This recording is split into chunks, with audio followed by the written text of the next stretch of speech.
The weight of the silver tray strained my wrists as I weaved through Milano's crowded dining room, the restaurant's dim lighting doing little to mask the exhaustion etched on my face. Friday nights were always chaos, a symphony of clinking glasses, hushed conversations about business deals I pretended not to hear, and the scent of truffle oil that clung to my black uniform long after my shift ended. 6 months of working double shifts had left dark circles under my eyes that even my carefully applied concealer couldn't hide. Table 7 needs another bottle of the Brunello, Marco hissed as I passed the bar, not bothering to look up from the martini he was shaking. I nodded, though he wasn't watching. Nobody ever really saw me here. I was just another server gliding between tables, invisible until someone's glass emptied. That invisibility had become both my shield and my prison since David had disappeared, leaving me with mounting hospital bills for my 5-year-old daughter Lily's treatments and a debt I couldn't possibly repay. That's when I first noticed him. He hadn't been there when my shift started. The private corner booth, unofficially reserved though never explicitly marked as such, had been empty all evening until I turned from delivering an appetizer and found it suddenly occupied. 3 men in impeccably tailored suits sat in formation, 2 facing outward, scanning the room with practiced detachment, and him, settled in the center of the curved leather seat, his back to the wall. Even from across the room, something about him made my skin prickle. He couldn't have been older than 35, with sharp features softened only slightly by the shadow of a neatly trimmed beard.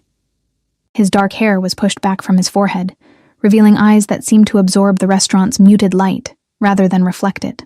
Unlike the nervous energy radiating from the businessmen at my tables, he possessed a stillness that felt dangerous. Like the moment before lightning strikes, Marco appeared at my elbow, startling me. "Alessio's here," he whispered, a tremor in his voice I'd never heard before. "The owner wants you to serve his table tonight." Me? I blinked, confused. "Why not you or Gianna? The senior servers always handled the VIP tables." "Just do it, Emma." Marco's face tightened. "And for God's sake, don't mess anything up." I smoothed down my black apron, suddenly conscious of the coffee stain on my sleeve, and the way my ponytail had begun to unravel after hours on my feet. Approaching the table felt like walking into a different atmosphere. The air grew heavier with each step, charged with an energy I couldn't name. "Good evening, gentlemen." I was proud that my voice didn't waver. "Welcome to Milano's. May I bring you something to drink?" The 2 men facing outward barely acknowledged me, but he, Alessio, looked up, and the full weight of his attention hit me like a physical blow. His eyes weren't black as I'd first thought, but a deep brown so dark they appeared bottomless. They moved over my face with deliberate slowness, lingering on the loose strands of hair at my temple, before dropping to the name tag pinned to my shirt. "Emma!" My name in his mouth sounded different somehow, weightier. "Bring us a bottle of the Macedo, 2010. I knew enough about the wine list to recognize he'd just ordered a $1,200 bottle without glancing at the menu. I nodded, turning to leave when his voice stopped me. "You're new." It wasn't a question. 6 months, I answered, unsure why I felt compelled to correct him. Something flickered across his expression. Surprise, perhaps, or curiosity. 6 months, he repeated softly. "And yet we haven't met." A chill ran down my spine despite the warmth of the crowded restaurant. There was no reason the owner of whatever business he ran would have crossed paths with a server, yet he spoke as though my existence without his knowledge was an oversight someone would answer for. "I usually work lunch shifts," I lied, not entirely sure why. "Excuse me while I get your wine." At the bar, my hands trembled slightly as I described the bottle to the sommelier. "Table 9, I said, and his eyebrows rose before he nodded and disappeared into the climate-controlled wine room. "Who is he?" I whispered to Gianna as she arranged desserts on a tray beside me. She glanced over her shoulder, lowering her voice. "Alessio Russo. He owns half the waterfront, legitimate businesses and otherwise. The restaurant's one of his." She paused, eyes darting around before adding, "People who cross him don't get second chances, Emma. Just serve the table and keep your head down." I'd heard whispers about the family that controlled much of the city's commerce and politics, but I dismissed them as exaggerations. Looking at Alessio now, those stories suddenly seemed less like urban legends, and more like warnings I should have heeded. The sommelier returned with the wine, but instead of handing it to me, he moved to take it to the table himself. I stepped forward quickly, "I've got it," I insisted, ignoring his surprised look. Though I couldn't explain why, I felt an irrational need to be the one to return to that table. As I approached with the burgundy bottle cradled in my hands, I noticed a man at table 4 watching Alessio intently. There was nothing particularly remarkable about him. Middle-aged, wearing a gray suit that hung slightly too loose on his frame, but something about the focused intensity of his gaze made my steps falter. He wasn't admiring or curious. He was monitoring. I set the wine on Alessio's table, presenting it label forward as I'd been trained. As he examined it with a casual glance, I caught the outline of a shoulder holster beneath his perfectly cut jacket when he shifted. My pulse quickened as reality crystallized, the warnings, the deference, the subtle current of fear that followed him through the room. This wasn't just some wealthy businessman. This was something far more dangerous. As I uncorked the bottle and began to pour, I noticed the man at table 4 discreetly lift his phone, angling it toward our corner, a camera.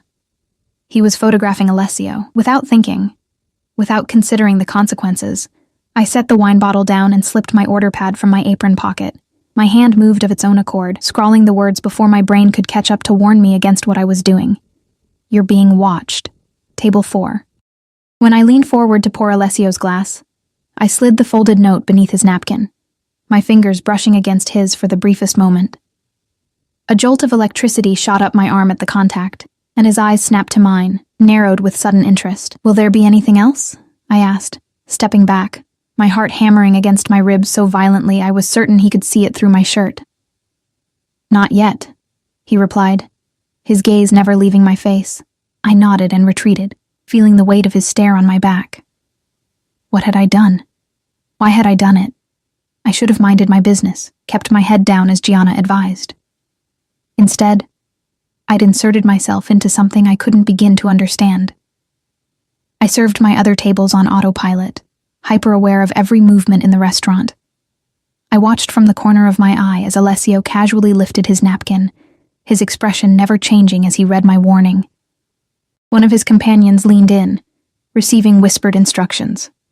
The man stood, buttoning his jacket as he made his way toward the restrooms, passing directly behind table 4. 10 minutes later, the man at table 4 was gone, his half-finished meal abandoned. Alessio's expression remained impassive, but when I next approached his table, the atmosphere had shifted. His companion sat straighter, more alert, while he seemed more relaxed, swirling the ruby liquid in his glass with elegant fingers. "The check, please," he said when I cleared their barely touched entrees. I nodded, turning to leave when his hand caught my wrist. His touch was surprisingly warm, his grip firm but not painful. Still, I froze like a deer in headlights, my pulse racing beneath his fingers. "Thank you for the excellent service, Emma." His thumb brushed over my rapid pulse point, a ghost of a smile playing at the corners of his mouth. "I'll be seeing you again." It wasn't a question, or even a suggestion. It was a declaration, a promise that sent equal parts fear, and something far more confusing racing through my veins. I pulled my hand away with more force than necessary. "Enjoy the rest of your evening," I managed, the professional mask slipping back into place as I escaped to the safety of the kitchen. When I returned with his check, he was gone, but an envelope sat on the table. Inside was $1,000 in crisp $100 bills, far more than the already exorbitant bill required. Scrawled across the leather check presenter in bold strokes was a phone number and 2 words: "Call me." I should have thrown it away. I should have given the money to Marco or the owner and forgotten the entire interaction.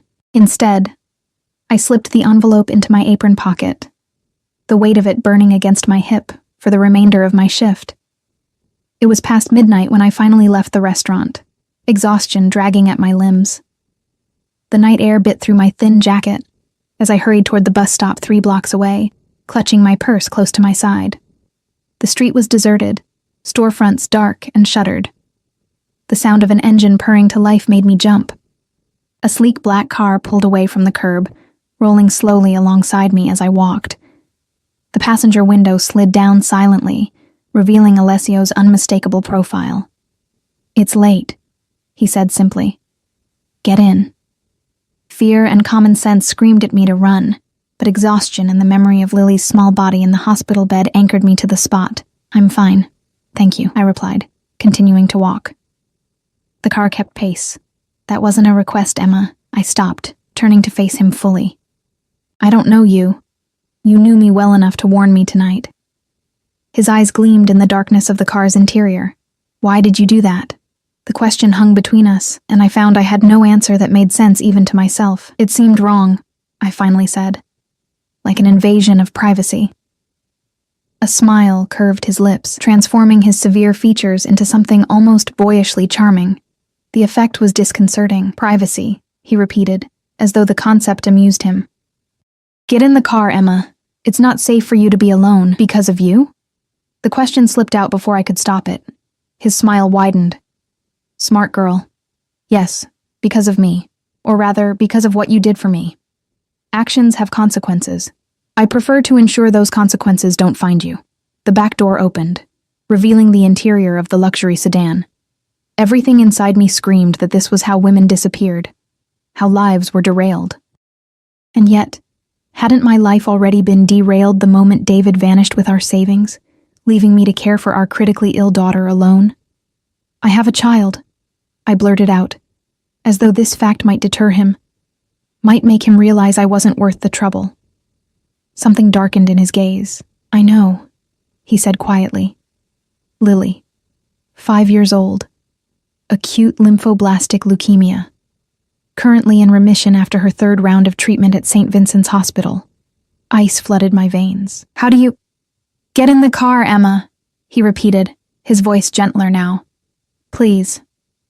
I found myself moving forward on numb legs, sliding into the leather interior that smelled of expensive cologne and something metallic that I refused to identify.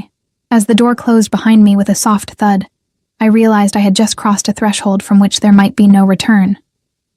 Take us to Ms. Richards's apartment, Alessio instructed the driver, who nodded without speaking. How do you know where I live? I whispered, pressing myself against the door, maintaining as much distance between us as the back seat allowed. He turned those fathomless eyes on me, studying me as one might examine a puzzle with missing pieces. I make it my business to know everything about the people who interest me, he said simply.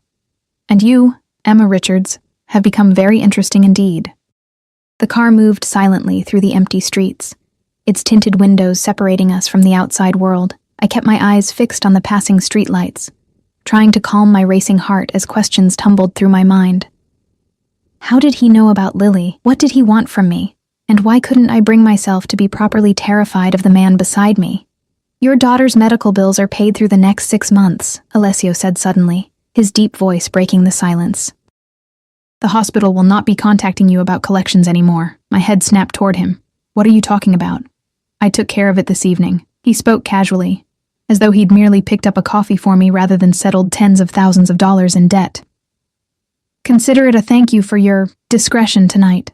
I can't accept that, I said automatically, though the relief threatening to overwhelm me suggested otherwise. I don't need charity. Something that might have been amusement flickered across his face. It's not charity, Emma. It's an exchange of favors. You did something for me, and I did something for you. He tilted his head slightly. Do you know who that man was? The one watching me? I shook my head. Federal agent. They've been trying to build a case against my family for years.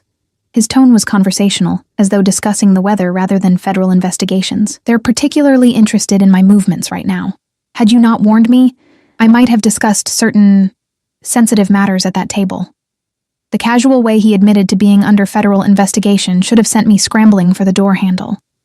Instead, I found myself asking, why are you telling me this? Because I want you to understand the value of what you did. His eyes held mine, and because I believe in transparency with those I choose to trust. You don't even know me, I whispered. I know enough. He shifted slightly, his shoulder now closer to mine. I know you're drowning in medical debt, because your ex-husband David Keller emptied your joint accounts and disappeared with his secretary to Cancun 6 months ago. I know you work double shifts at my restaurant and then pick up night shifts at the pharmacy on weekends. I know you sleep about 4 hours a night, and you've lost 8 pounds in the last month because you give Lily your portions when food runs low. Each word landed like a physical blow. The extent of his knowledge about my life was terrifying, not just because of the invasion of privacy, but because everything he said was true. What do you want from me? My voice trembled despite my efforts to sound strong. He studied me for a long moment before answering. Initially, nothing. You caught my attention with that note, an unexpected act from an unexpected source. His lips curved into a slight smile. Now that I've met you properly, I find I want to know more. The car slowed to a stop outside my apartment building, a crumbling brick structure with security bars on the first-floor windows, and a front door that never fully closed. Shame burned through me as I imagined how it must look through his eyes. I should go, I said, reaching for the door handle. His hand covered mine, stopping me. Emma. Just my name, but it sounded like both a question and a command. I turned back to him, suddenly aware of how close we were in the confines of the back seat, how his cologne, something woodsy and expensive, filled my senses. I'll have a car pick you up tomorrow after your shift, he said. It wasn't a request. For what purpose? I managed to ask. Dinner. His thumb traced a small circle on the back of my hand, sending an involuntary shiver up my arm. I'd like to continue our conversation somewhere more comfortable. Every instinct screamed that getting further entangled with this man was dangerous. And yet, the memory of Lily's hospital bills, paid, taken care of, weakened my resolve. I can't, I said finally. I have Lily. My neighbor watches her during my shifts, but I can't ask for more. Bring her, he replied without hesitation, surprising me. I'd like to meet her. The thought of introducing my daughter to a man who casually discussed federal investigations made my stomach clench. That's not a good idea. He released my hand, leaning back slightly. You don't trust me with her. I don't know you, I repeated, my earlier words now carrying more weight. His expression softened almost imperceptibly. Fair enough. Then allow me the opportunity to change that. He reached into his jacket and produced a slim business card. My private number. When you're ready to talk about Lily's treatment, about your financial situation, about anything, call me. I took the card reluctantly, the heavy cardstock embossed with just his name and a phone number. No title, no company name. Good night, Emma. He reached past me to open my door, his arm brushing against mine. Sleep well knowing your daughter's medical care is secure, at least for now. I slipped out of the car, my legs unsteady beneath me. Before I could thank him, or perhaps come to my senses and return his money, the door closed and the car pulled smoothly away from the curb, leaving me alone with his business card clutched in my trembling hand. Mrs. Patel was dozing on my couch when I entered the apartment, the television casting flickering blue light across her weathered face. She started awake at the sound of the door. You're late, she observed, gathering her cardigan around her shoulders. I'm sorry, I whispered, hanging up my coat. How was Lily? Sleeping like an angel. Mrs. Patel's sharp eyes took in my appearance. You look like you've seen a ghost, Beta. Everything okay at work? I forced a smile. Just tired. Thank you for staying late. After she left, I checked on Lily. Her small body curled around the stuffed elephant she'd had since infancy. Her breathing was steady, her cheeks flushed with healthy color rather than fever. Remission. The word had seemed like a miracle when the doctors first uttered it 3 weeks ago. I brushed a strand of blonde hair from her forehead, wondering what price I had unknowingly agreed to pay by accepting Alessio's favor. That night, I dreamed of dark eyes watching me from shadows and woke drenched in sweat, the business card still clutched in my hand. The next morning brought a courier to my door with a package containing a brand new phone, sleek, expensive, and programmed with a single contact. Alessio. A note accompanied it. For your safety. Keep it with you. I should have been outraged at the presumption, but all I felt was a confusing mix of fear and something dangerously close to anticipation. 3 days passed in a strange limbo. I worked my shifts at Milano's, constantly aware of the private corner booth that remained conspicuously empty. The owner treated me with a new deference that made my coworkers curious and slightly resentful. The phone remained silent in my pocket, a constant reminder of the man who had inserted himself into my life with such casual authority. On the 4th day, I received a call from St. Vincent's Hospital. Expecting bad news about Lily's bills despite Alessio's assurance, I answered with trepidation. Ms. Richards? The voice was professional, pleasant. This is Dr. Levine's office. I'm calling to confirm Lily's appointment with the specialist tomorrow. I frowned. What specialist? We don't have an appointment scheduled. Dr. Nakamura from Boston Children's Hospital. the receptionist clarified. He's only in town for 2 days. It was arranged last week, a consultation regarding Lily's long-term treatment plan. All expenses covered by your new insurance. My hand tightened around the phone. I don't have new insurance. There was a pause. According to our records, you were added to a premium private plan 3 days ago. The paperwork was processed through our billing department. Another pause. The authorization came from the Russo Foundation. The world tilted slightly beneath my feet. I see, I managed. What time is the appointment? After hanging up, I stared at the new phone in my hand. Before I could reconsider, I pulled up the single contact and pressed call. He answered on the first ring, Emma. My name and his voice still sent an involuntary shiver through me. I was beginning to think you'd thrown the phone away. What's the Russo Foundation? I demanded, skipping any greeting. A charitable organization that funds medical research and treatment. His tone revealed nothing, primarily focused on pediatric oncology. And it just happened to arrange a consultation for my daughter with one of the top specialists in the country? Lily's case file was reviewed along with several others, he replied smoothly. Her prognosis for long-term remission would improve significantly with some experimental treatments Dr. Nakamura is pioneering. Stop it, I said, my voice shaking. Stop pretending this is normal. You can't just insert yourself into our lives like this. There was a pause, and when he spoke again, his voice had lost some of its polish. Would you prefer I hadn't arranged the consultation? The question deflated my anger because the answer was obvious. Of course I wanted Lily to see the specialist. Of course I wanted every possible advantage in her fight against the disease that had nearly taken her from me twice now. No, I admitted quietly. Then accept the help, Emma. His voice softened. It doesn't have to come with strings. Everything comes with strings, I countered. Not this. He sounded almost earnest. Consider it a gesture of goodwill. I closed my eyes, gathering my courage. Why me? Why us? The silence stretched so long I thought he might have hung up. Finally, he sighed, a surprisingly human sound from a man who seemed anything but. Have dinner with me tomorrow night, after Lily's appointment, he said instead of answering. I promised to explain everything then. Something told me this was as close to transparency as he was willing to offer over the phone. All right, I agreed reluctantly, but I need to be home by 9 for Lily. I'll send a car at 7, he paused. And Emma?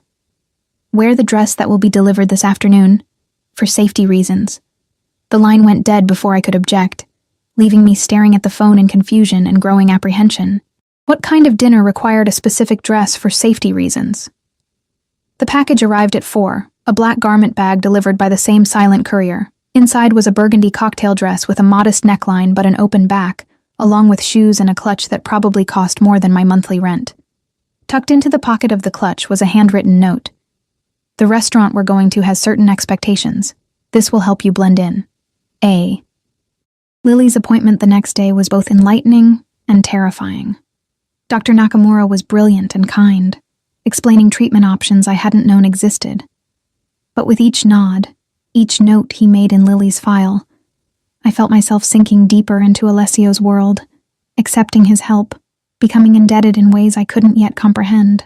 You're very lucky, Dr. Nakamura said as the appointment concluded. These treatments are typically difficult to access due to cost and waiting lists. The Russo Foundation's involvement has expedited everything. He smiled warmly. Lily has an excellent chance now. Better than excellent. Relief and unease battled within me as I thanked him, holding Lily's small hand in mine. In the lobby, a nurse approached with a tablet. Ms. Richards, if you could just sign these consent forms for Lily's enrollment in the treatment program, she asked cheerfully. Everything is covered, of course. I scanned the documents, my suspicion growing as I noted the comprehensive nature of the care being offered. Not just the experimental treatments, but regular checkups, nutrition planning, even therapy sessions for both Lily and myself. Who authorized all this?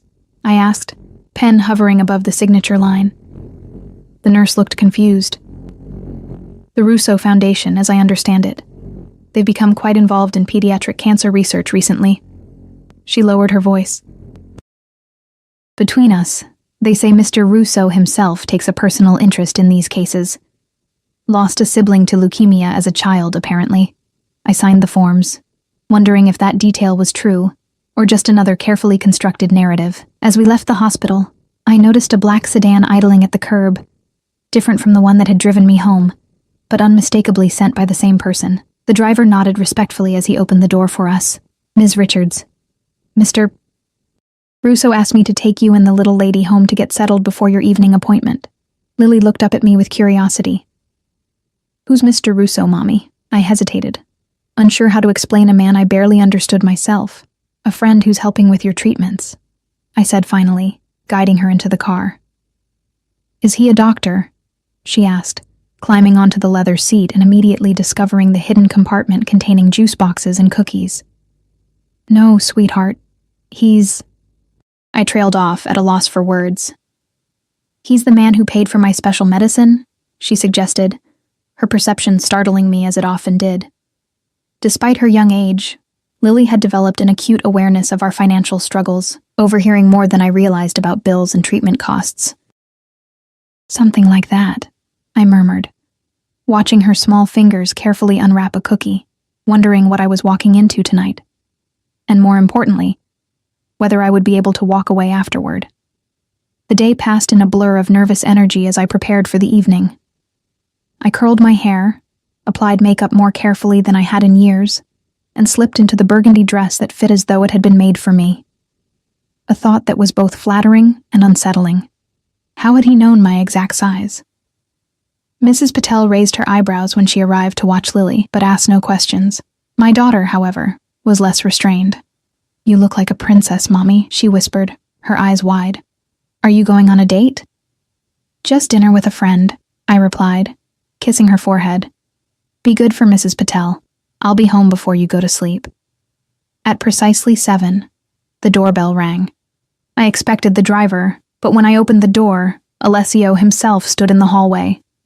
The shabby surroundings only emphasizing his otherworldly elegance in a perfectly tailored black suit. He looked different somehow, perhaps because this was the first time I'd seen him in full light, or perhaps because something in his expression changed when his eyes moved over me in the dress he'd selected. Emma, he said softly, the single word carrying a weight I couldn't decipher. You look beautiful. Before I could respond, a small figure darted past me. Lily, curious about our visitor, positioned herself half behind me, peering up at Alessio with undisguised interest. Are you Mr. Russo? She asked boldly. The one who paid for my special medicine? I tensed, but Alessio's reaction surprised me. He crouched down to her eye level, his movements careful, as though approaching a wild creature he didn't want to startle. I am, he confirmed, his voice gentler than I'd heard before. And you must be Lily. Your mom has told me about you. She studied him with the solemn intensity only children can manage. Thank you for helping me not be sick anymore. Something flickered across his face, a shadow of emotion so raw it took me aback. You're very welcome, he replied, his voice slightly rougher. He reached into his jacket and produced a small box wrapped in silver paper. I brought you something. And I opened my mouth to object, but Lily was already accepting the gift, her small fingers carefully unwrapping the paper to reveal a delicate silver bracelet with a single charm, a tiny lily flower. It's pretty, she breathed, holding it up to the light. It's also special, Alessio told her seriously. If you press the flower, it sends a signal to me. If you're ever scared or need help when your mom isn't around, you can press it. And I'll know. My blood ran cold at the implications, both the tracking technology and the suggestion that Lily might need such protection. Before I could object, he looked up at me, his eyes conveying a message I couldn't quite decode. We should go, he said, straightening. Our reservation is at 7:30. I nodded stiffly, turning to kiss Lily goodnight and whisper reassurances to Mrs. Patel. As the door closed behind us, I found my voice. That bracelet is a precaution, he finished for me, guiding me toward the elevator with a light touch at the small of my back. One I hope she never needs to use. Why would she need it at all? I demanded, stopping in the hallway. His eyes met mine, all traces of the gentle man who had spoken to my daughter gone, replaced by the dangerous stillness I'd first sensed at the restaurant. Because the man you warned me about at Milano's wasn't just any federal agent, Emma. He was investigating a very specific case, one that has put both of us in a complicated position. What are you talking about? His jaw tightened. I promised to explain everything over dinner. But right now we need to go. It isn't safe to have this conversation here. As we stepped into the elevator, I couldn't shake the feeling that I was descending into depths from which I might never fully resurface. The restaurant was unlike anywhere I'd ever been. A discreet establishment with no visible signage, located in the penthouse of a luxury high-rise downtown. The elevator required a key card that Alessio produced from his wallet, granting us access to the unmarked top floor. A suited man greeted him by name as we stepped into a space that seemed to float above the city, floor-to-ceiling windows showcasing a glittering panorama of lights below. Mr. Russo, the maitre d' said with a deference that bordered on reverence. Your usual table is ready. We were led to a secluded alcove, where a table draped in white linen awaited, a single red rose in a crystal vase at its center. The space was positioned to give us a breathtaking view while ensuring our conversation couldn't be overheard. Only after we were seated and wine had been poured did I realize there were no menus. They'll prepare whatever you desire, Alessio explained, noting my confusion. Just tell them what you're in the mood for. I swallowed, overwhelmed by the casual display of privilege. I'll have whatever you're having. He smiled slightly, then addressed the hovering server. We'll start with the scallop carpaccio, followed by the duck with cherry reduction, and bring another bottle of the Barolo. Once we were alone, the weight of unanswered questions pressed down on me. You promised explanations, I reminded him, gripping my wine glass for stability. Alessio studied me for a long moment, as though deciding how much to reveal. What do you know about your ex-husband's disappearance, Emma? The question caught me off guard. He left with his secretary, cleared our accounts and vanished. And before that? Did he ever mention his business associates? A chill ran down my spine. David worked in investment banking. He had clients, not associates. Alessio's expression softened with something that looked unsettlingly like pity. David Keller was laundering money for the Vega cartel for at least 3 years before he disappeared. He was very good at it, until he wasn't. The room seemed to tilt slightly. That's not possible, I whispered. Though even as I said it, fragments of memory surfaced. Unexplained late-night phone calls, weekends away for client meetings, cash I wasn't supposed to ask about. The man at table 4 was Agent Robert Mercer, Alessio continued. He's been tracking the Vega operation for years, and he believes, incorrectly, that I've taken over David's position in their organization. Why would he think that? I asked, struggling to process this reframing of my past. Because approximately 3 months ago, someone using infrastructure similar to what David established began moving money for the Vegas again. Since my businesses occupy the same financial sector, and given certain family connections, I became a person of interest. His jaw tightened. What Agent Mercer doesn't realize is that I've been actively working to dismantle the Vega operations in this city. They're dangerous, unpredictable, and bad for legitimate business. I took a large sip of wine, my hand trembling slightly. What does any of this have to do with me? With Lily? Everything, he said quietly. The last transaction David processed before disappearing was for $20 million. That money vanished along with him.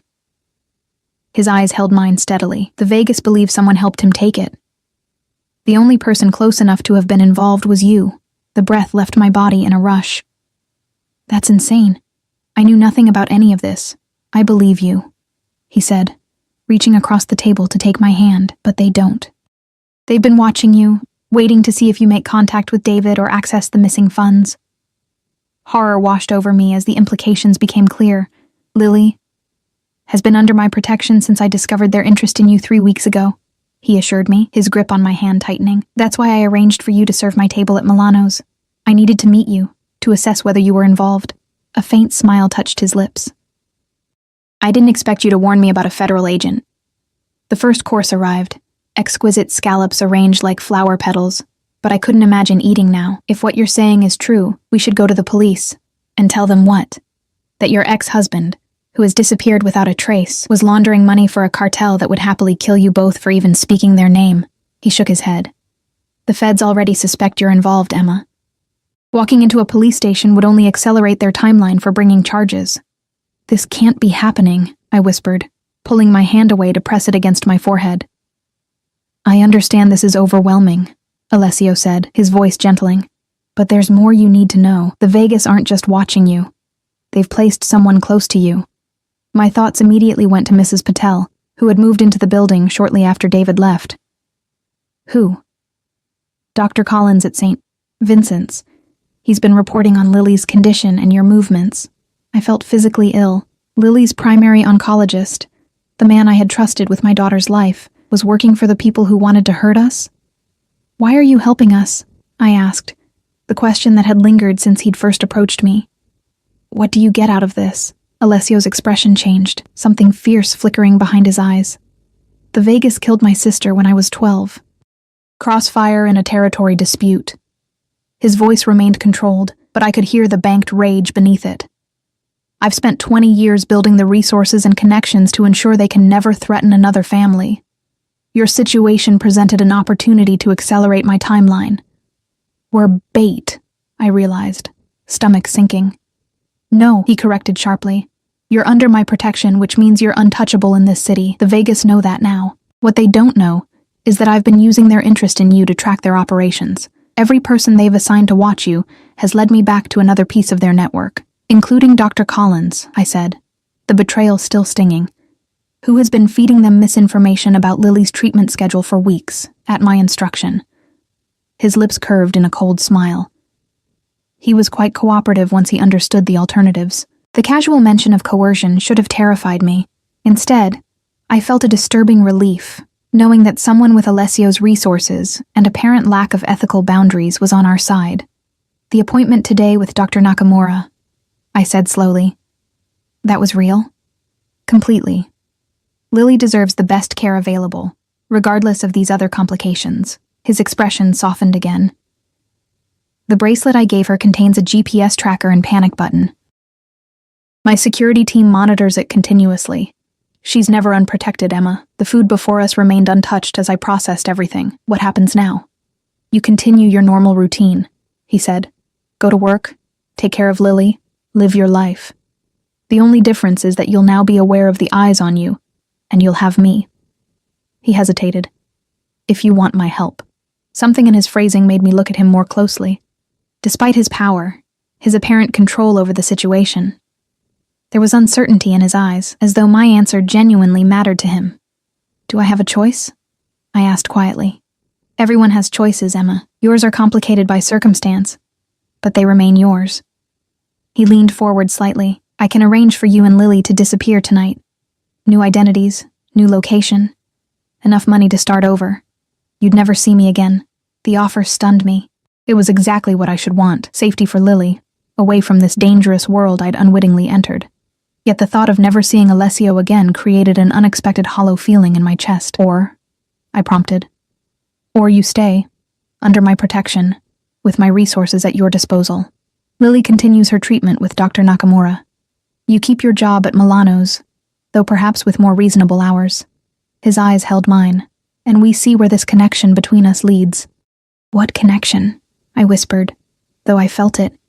Had felt it since that first moment in the restaurant when his eyes met mine. Instead of answering, he reached across the table, his fingers brushing a strand of hair from my face with surprising tenderness.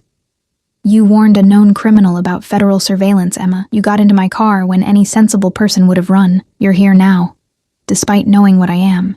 His touch lingered at my jaw. Don't pretend you don't feel it too. The honesty disarmed me. I did feel something. A pull toward this dangerous man that defied all logic. Was it gratitude for his help with Lily? Fear disguised as attraction? Or something genuine that had sparked between two unlikely souls? I need time, I said finally. This is a lot to process. He nodded, withdrawing his hand. Of course, but there's one more thing you should know. His expression grew serious. The Vegas have become impatient. They've set a deadline for recovering their money. Money that David took, not you. If it isn't found within 2 weeks, they'll assume you've hidden it and act accordingly. Fear clutched at my throat. What does that mean for us? It means, he said carefully, that regardless of what you decide about our personal connection, you and Lily need my protection now more than ever. As I looked into his eyes, I realized I was standing at a crossroads. One path leading to an uncertain escape, the other deeper into Alessio's world with all its dangers and unexpected possibilities. What frightened me most wasn't the choice itself. But how drawn I felt to the second path, despite everything logic told me. "I need to get home to Lily," I said, my voice steadier than I expected. "Can you take me back now?" He nodded, signaling for the check without touching his food. As we rode the elevator down in silence, his hand found mine, fingers intertwining with a familiarity that should have been presumptuous, but somehow wasn't. "Whatever you decide," he said softly as the doors opened. "Remember that you're not alone anymore, Emma." The following days passed in a strange haze of normalcy, layered over newfound vigilance. I returned to work at Milano's, now acutely aware of the eyes that followed me. Not just Alessio's security team, whom he'd pointed out to me as we left the restaurant that night, but others, a man who lingered too long at the bus stop each morning, a woman who frequently appeared in Lily's favorite park, always with a different child. I began to see the invisible web that had surrounded us for months without my knowledge. Alessio maintained a respectful distance, though his presence remained constant. A different luxury car waited each evening to drive us home. Fresh groceries appeared at our door twice weekly. The apartment building's security system was quietly upgraded, and a new doorman, one with the unmistakable vigilance of someone with military training, took up residence in the lobby. We spoke daily, brief conversations that grew longer as my initial shock faded. He never pressured me for an answer to his proposition, but the unspoken question hung between us during each call: stay or go, trust him or flee. On the 5th night after our dinner, I returned home to find Mrs. Patel asleep on the couch and Lily's bed empty. Panic seized me until I noticed the balcony door slightly ajar. I rushed outside to find my daughter sitting with her small legs dangling between the railings, the silver bracelet gleaming on her wrist as she chatted animatedly with someone on a cell phone. "Lily!" I gasped. "Where did you get that phone? Who are you talking to?" She looked up, her face brightening. "It's Mr. Russo, Mommy. He called my special bracelet." I took the phone from her hand, my heart racing. "Alessio?" "Emma." His voice was calm. Lily pressed the panic button. My team confirmed there was no immediate threat, but I called to make sure she was all right. "I was practicing," Lily explained earnestly, "in case of emergencies." I carried her inside, settling her back in bed before returning to the balcony to continue the conversation in private. "I'm sorry she bothered you." "She never bothers me," he replied, surprising me with the warmth in his tone. "She's remarkably bright for her age. She told me you answered right away," I said, leaning against the railing, city lights glimmering below. "Do you personally monitor her tracker?" There was a pause. "I receive alerts directly, yes." The admission touched me more deeply than the expensive gifts or paid medical bills. This powerful, dangerous man had arranged his life to be personally available if my daughter needed help. "Thank you," I said softly, "for everything you're doing for us, Emma." My name and his voice still sent that same shiver down my spine. "Have you made a decision?" The question I'd been avoiding. "I'm still thinking." "Time is running short," he reminded me gently. "The Vegas deadline is 9 days away." I closed my eyes, the weight of the choice pressing down on me. "I know. I need to be sure I'm making the right decision for Lily. And for yourself," he added. "Lily comes first," I said automatically. "Of course. But your happiness matters too." There was a rustling sound, as though he was moving. "I have to go. There's a situation that requires my attention. We'll talk tomorrow." After he hung up, I remained on the balcony, gazing at the city sprawled before me. Somewhere out there, people were searching for money I didn't have, plotting against a daughter who had already fought harder for her life than anyone should have to. And somewhere else, a man I barely knew but increasingly trusted was working to keep us safe. The next morning, I woke to pounding on my apartment door. When I opened it, Agent Mercer, the man from Table 4, stood in the hallway, flanked by 2 other agents. "Emma Richards?" he asked, though his expression made it clear he knew exactly who I was. "We'd like to ask you some questions about your connection to Alessio Russo." My heart stuttered in my chest. "I work at his restaurant," I said cautiously. "I don't really know him." Mercer's smile didn't reach his eyes. "The 3-hour dinner at Vincenzo's last week suggests otherwise." He held up a manila folder, as does the car service, the paid medical bills, and the regular phone calls. I felt the blood drain from my face. "I need to call someone to watch my daughter before I go anywhere. Your daughter can stay with Mrs. Patel," he said, nodding toward my elderly neighbor's door. "This won't take long. Just a friendly conversation at our field office." There was nothing friendly about the steel in his voice, or the way the other agents positioned themselves to block any potential escape route. I knew calling Alessio would only confirm their suspicions, yet my fingers itched for the phone he'd given me. "Let me get my purse," I said, fighting to keep my voice steady. As I stepped back into the apartment, I pressed Lily's bracelet twice in quick succession, the signal Alessio had taught her for serious emergencies. I could only hope he would understand. The federal building downtown was imposing, all glass and steel with security checkpoints that made me increasingly nervous. Agent Mercer led me to a small interview room with no windows, just a metal table and 3 chairs. No formal charges, he assured me. Just some questions. The interrogation lasted for hours. They knew about David's connections to the Vega cartel, about the missing money, about every detail of my financial struggles after he left. They showed me surveillance photos of Alessio entering my building, of us leaving the restaurant together, of the cars that picked me up after work. "We know Russo has taken over your husband's operation," Mercer insisted, "and we believe you're helping him, perhaps under duress. This is your chance to cooperate, Ms. Richards. We can protect you and your daughter." "I don't know anything about any operation," I repeated for what felt like the 100th time. "David left me with nothing, Mr. Russo has been kind enough to help with my daughter's medical bills, that's all." "Kind," Mercer repeated skeptically. "Alessio Russo doesn't do kindness without expectation, Ms. Richards. Whatever he's told you, whatever he's promised, you need to understand who you're dealing with. His family has been linked to organized crime for generations." "Are you charging me with something?" I asked finally, exhaustion settling into my bones. Mercer sighed, closing his folder. "Not today. But we'll be watching, Ms. Richards. When you decide you're ready to tell the truth about Russo's operation, call me." He slid a business card across the table. "For your daughter's sake, I hope it's soon." It was nearly dark when I emerged from the federal building, disoriented and frightened. I had no phone, no money for a cab, and no idea if Lily was safe. As I stood on the steps, weighing my options, a familiar black car pulled to the curb. The back door opened, and relief flooded through me at the sight of Alessio. "Get in," he said quietly. "Quickly." I practically fell into the seat beside him, the door closing behind me as the car pulled smoothly away from the curb. "Lily is safe at my home with my sister-in-law, Sophia," he assured me, taking my hand.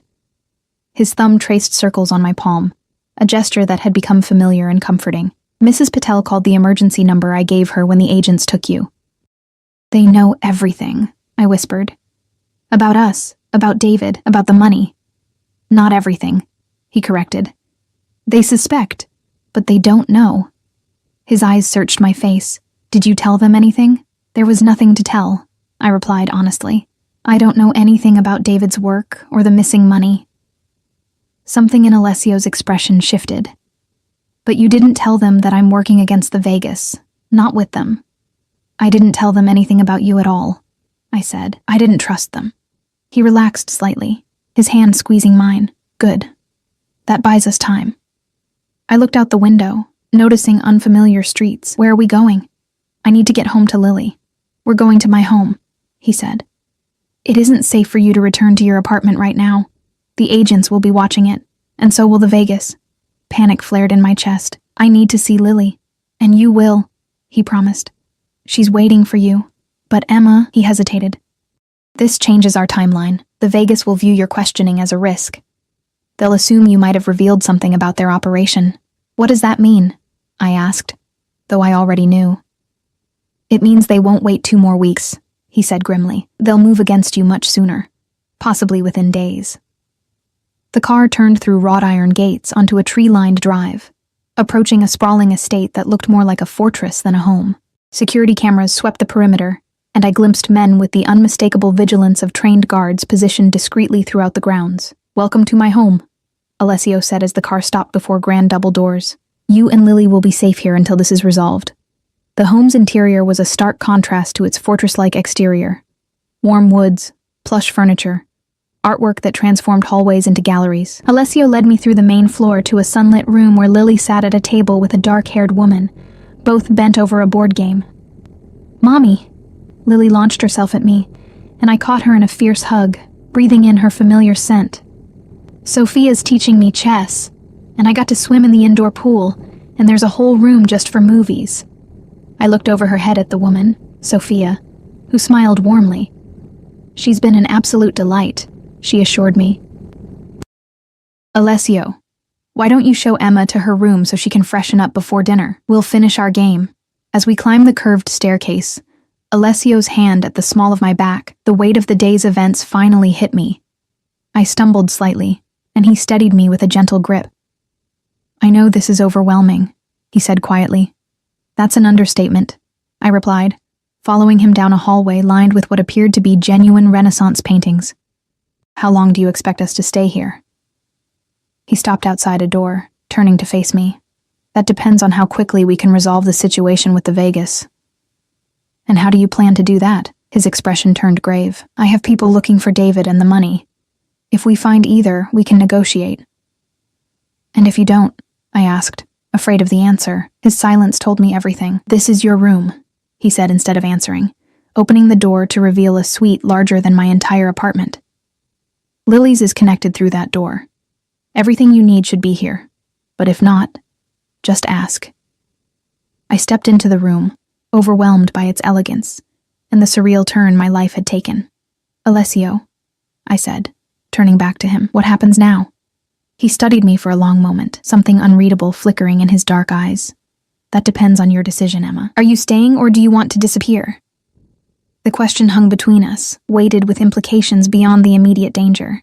Was I willing to tie my fate, and Lily's, to this complex, dangerous man who had inserted himself into our lives with such calculated precision? Or should I take his offer to vanish, to start fresh somewhere far away, standing in this fortress of a home, with Lily happily playing chess downstairs, protected and cared for in ways I could never manage alone? I realized my decision had already been made. Perhaps it had been made the moment I slipped that note beneath his napkin at Milano's. We'll stay, I said quietly. For now. Relief flashed across his face before his composed mask returned. Good. Get some rest. We'll talk more at dinner. He turned to leave, then paused. Emma, thank you for trusting me. As he closed the door behind him, I wondered if I was making the biggest mistake of my life, or finally finding a path to safety for Lily and myself. Only time would tell. Block 5. 3 days passed in the gilded safety of Alessio's estate. Lily thrived in the environment, exploring the grounds with boundless energy, her health visibly improving under the combination of Dr. Nakamura's treatments and regular meals prepared by Alessio's private chef. I watched her transformation with a mixture of gratitude and unease, knowing this borrowed paradise couldn't last forever. Alessio maintained a respectful distance, joining us for meals, but otherwise occupied with what he cryptically referred to as arrangements. Sophia became a constant companion, her warm presence easing the strangeness of our situation. I learned she was married to Alessio's older brother Marco, who was currently overseas managing family business interests. He's always been the protector, Sophia confided one afternoon as we watched Lily playing in the garden below Alessio's study window. Even as a child after Ariana died. His sister, I said, recalling our conversation at Vincenzo's. She nodded. It broke something in him, not in a way most people would notice. Alessio has always been controlled, precise. But those who know him saw the change. He built his entire empire on the foundation of that loss. He told me he's working against the Vega cartel because of what happened to her. Sophia's eyes softened. That's part of it. But bringing down the Vegas is just one piece of a larger mission. He wants to create a world where families like his, like yours, don't have to live in fear. That by controlling the fear himself, I observed, watching as Alessio emerged from the house to speak with one of his security team. We all make compromises with our ideals, Sophia replied, following my gaze. Alessio chose power as his means to protect what matters to him. She turned to me, her expression serious. And now that includes you and Lily. The words hung in the air between us, confirming what I'd begun to suspect. Alessio's interest had evolved beyond strategic advantage or casual attraction. I'd seen it in the way his eyes followed Lily as she chattered about her day at dinner, in the books that appeared in our rooms selected specifically to our tastes. In the brief moments, his careful composure slipped to reveal something raw and earnest beneath. That evening, As Lily slept peacefully in her connecting room, a soft knock drew me to my door. Alessio stood in the hallway, his usual immaculate appearance slightly disheveled, tie loosened, sleeves rolled up, a tension in his shoulders I hadn't seen before. "May I come in?" he asked. "There have been developments." I stepped aside, and he entered, pacing to the window before turning back to me. "We found David." My heart lurched. "Where?"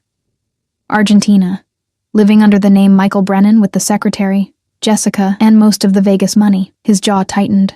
"He's been there the entire time, while you struggled to pay for Lily's treatments." A strange numbness washed over me. After months of questions, of grief and anger and confusion, the simple confirmation that David had indeed abandoned us felt anticlimactic. Is he alive? For now. Something dangerous flashed in Alessio's eyes. "My people are bringing him back. To face charges? To face the Vegas," he corrected. "It's the only way to ensure your safety. They want their money, but more importantly, they want to make an example of whoever stole from them." Horror crept through my numbness. "You're going to hand him over to them? They'll kill him." "That would be the traditional resolution," he acknowledged, his voice carefully neutral. "And you're okay with that?" I stepped closer, searching his face. "Using my ex-husband as a sacrifice to save us?" His expression hardened. "The man abandoned his critically ill daughter and left you to face the consequences of his actions, Emma. His life means nothing to me compared to yours and Lily's." The cold practicality of it stunned me. This was the side of Alessio I'd glimpsed at Milano's. The dangerous stillness, the capacity for ruthlessness. Yet I couldn't deny the truth in his words. David had made his choices, betraying not just me, but our daughter. "There has to be another way," I said finally. Alessio studied me for a long moment. "Perhaps there is. The Vegas primarily want their money and to save face. David recovered most of it when my team found him, but approximately $5 million is still missing."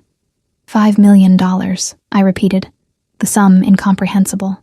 "I can cover the difference," he said matter-of-factly.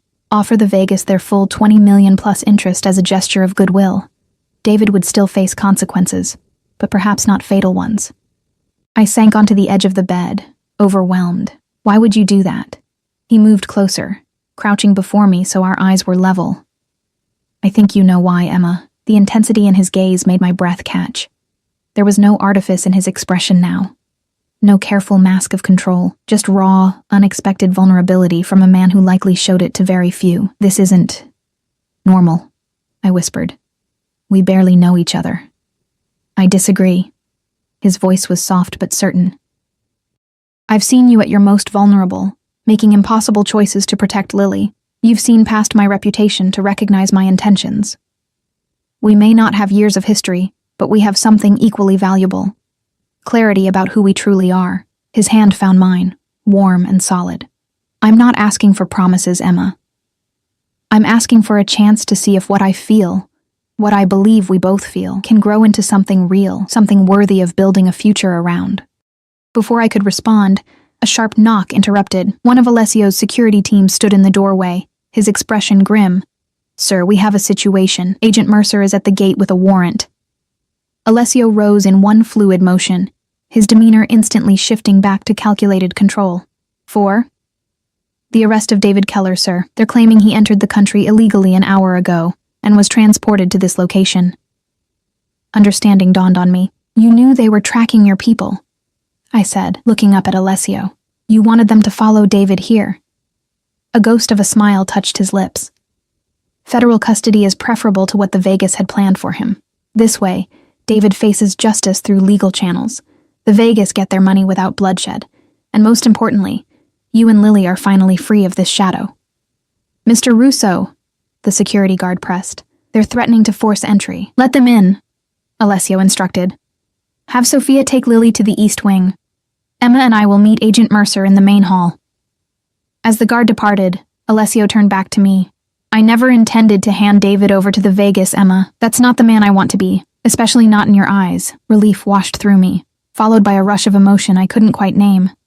Without thinking, I reached up and pulled him down to me, our lips meeting in a kiss that started gentle but quickly deepened with months of tension and unacknowledged attraction. His hands framed my face with surprising tenderness, and for a moment, the world beyond this room ceased to exist.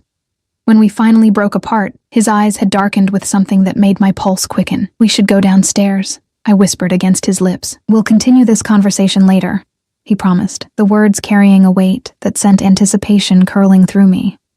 Downstairs, Agent Mercer waited in the grand foyer with 4 other agents. His eyebrows rose slightly at the sight of us descending the stairs together, Alessio's hand at the small of my back. "Mr. Russo," he acknowledged coldly before turning to me. "Ms. Richards, I see you've made your choice." "Where's David?" I asked, ignoring his implication. "Being processed as we speak. We intercepted him at the airport after receiving an anonymous tip about his arrival." Mercer's gaze shifted to Alessio. "Very convenient timing." Alessio merely shrugged. "I'm as surprised as you are, Agent Mercer. Though I'm glad to hear Ms. Richards' ex-husband has been located. Perhaps now she and her daughter can have some closure." "And the $20 million that disappeared with him? Recovered by the Argentinian authorities, I believe." Alessio replied smoothly, "though I understand there may be a shortfall.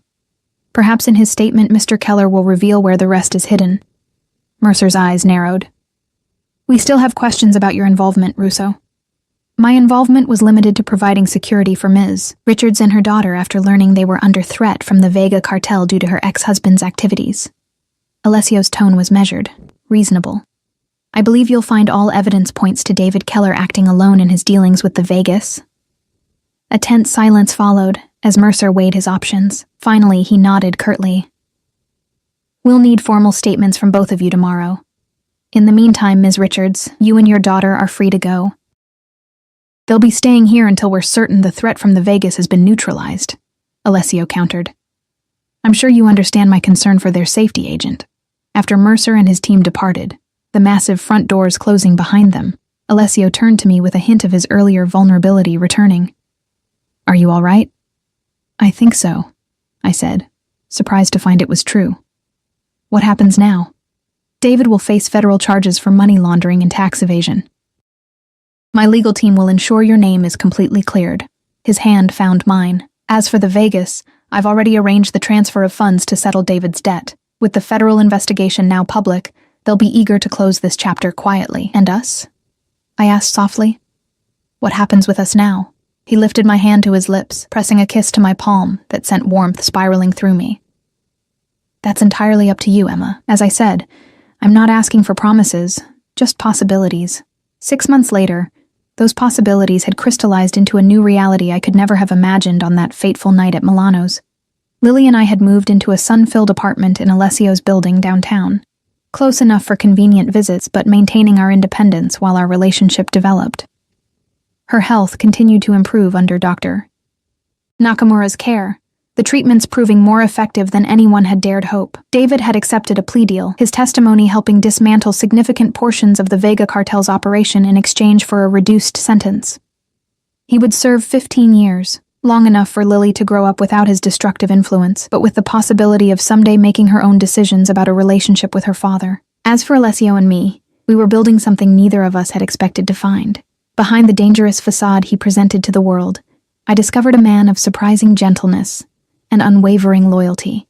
He was teaching me to trust again, showing Lily what it meant to have someone who would never disappear when things became difficult. There were complications, of course. Dating a man with Alessio's reputation and responsibilities brought its own challenges.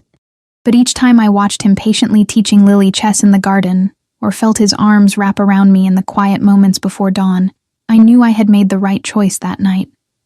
"Any regrets?" he asked one evening, as we stood on our balcony overlooking the city where our unlikely story had begun. I turned in his embrace, studying the face that had become so dear to me. "About slipping that note under your drink?" "Never." His smile, the real one, not the calculated charm he showed the world, lit his eyes as he pulled me closer. "Neither do I, Emma. Neither do I." In the apartment behind us, Lily slept peacefully, her silver bracelet still on her wrist, though she hadn't needed to use its emergency function since that first night. The world outside still held dangers, and Alessio's path would never be entirely free of shadows, but we had found safety in the most unexpected place, with each other. and created a family stronger than the circumstances that had brought us together. As his lips found mine beneath the stars, I realized some warnings lead not to danger, but to salvation. And sometimes, the most dangerous choice can become the only one worth making.